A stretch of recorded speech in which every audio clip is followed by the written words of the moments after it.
The Secret in the Room. It all started on a warm afternoon in the small village of Umuoma. The birds were singing, the sun was shining, and little Chidi was playing near the bush close to his home. Chidi was a 6-year-old boy with big, curious eyes. He loved animals, but his parents never let him keep any pets. One day, as Chidi was chasing a butterfly, he heard a soft cry from the bushes. He stopped and listened carefully. Meow. Meow ... The sound was weak and sad. Chidi's heart beat fast with excitement.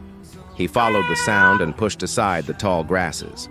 There, lying under a small tree, was a tiny baby cat. Its fur was golden and its eyes were big and round. It looked hungry and weak.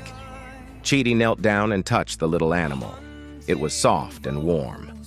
"Oh no, you are all alone," he whispered. "Don't worry, I will take care of you." Chidi knew his parents would never allow him to keep a cat.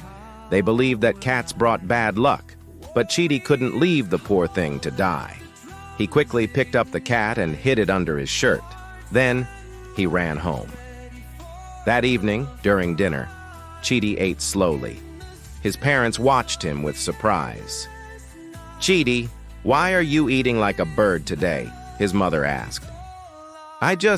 I'm not so hungry," Chidi said, hiding a piece of meat in his pocket. Every day, Chidi took a portion of his food and secretly fed his cat. He named it Nkem, which means mine in Igbo.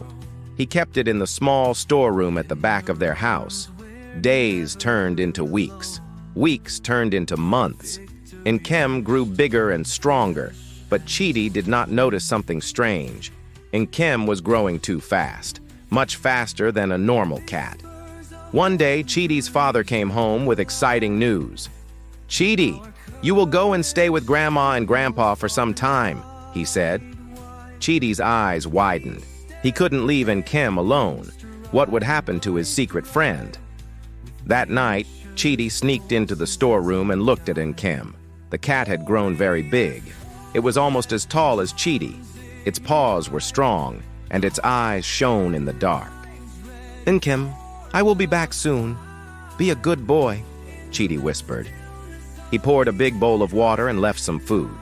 Then he locked the door and left for his grandparents' house the next morning. A whole month passed before Chidi came back home.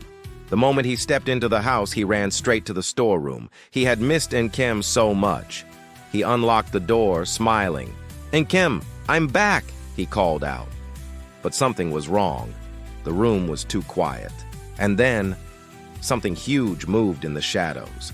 Before Chidi could even blink, a powerful force knocked him down. Sharp claws dug into his skin. He opened his mouth to scream, but it was too late. At that moment, his parents heard a loud, terrible cry. They ran to the storeroom and pushed the door open.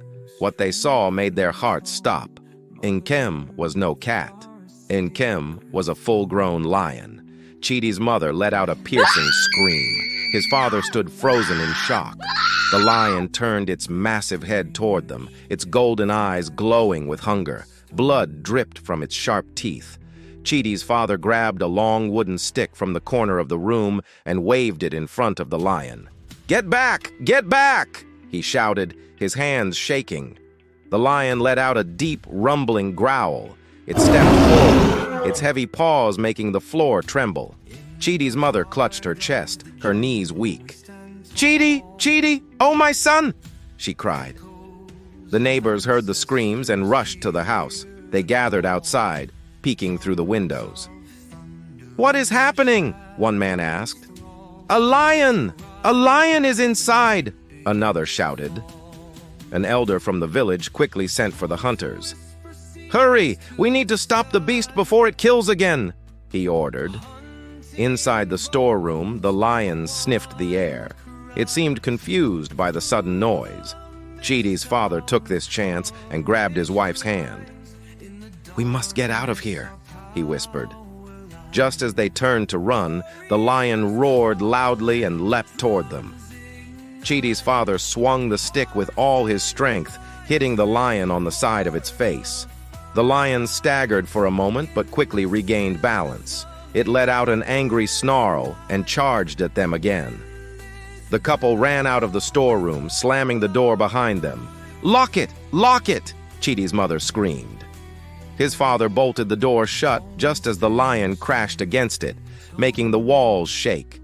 The neighbors gasped in fear as the sound of the lion's furious roars filled the air.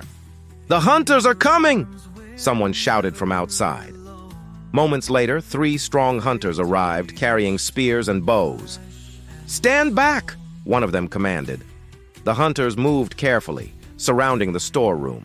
They whispered among themselves, planning how to capture the beast without causing more danger. Chidi's mother fell to her knees, weeping. "My son, my poor son," she sobbed. Chidi's father clenched his fists.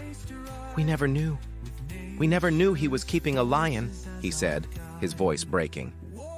One of the hunters knocked on the storeroom door with his spear.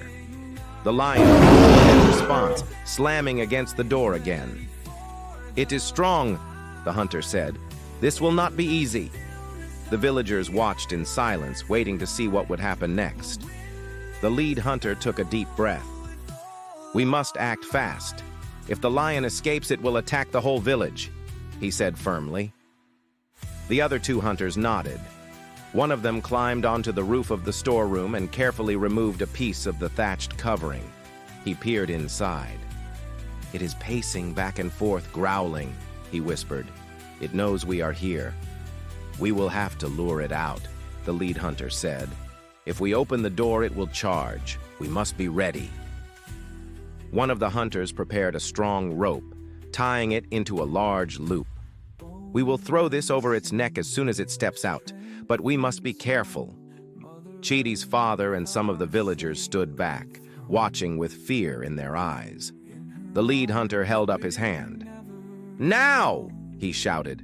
The door was pulled open, and the lion let out a deafening roar. It leaped forward with incredible speed.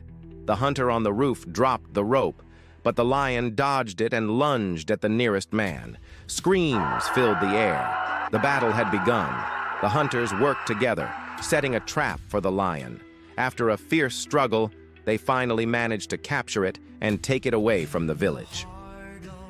Moral lesson. Chidi's tragic story teaches us that some things are not meant to be kept in secret. If he had told his parents about the animal, they would have recognized it as a lion and taken the right steps. Sometimes, what we think is harmless can grow into something dangerous. Always listen to the wisdom of elders and never keep secrets that could put your life in danger.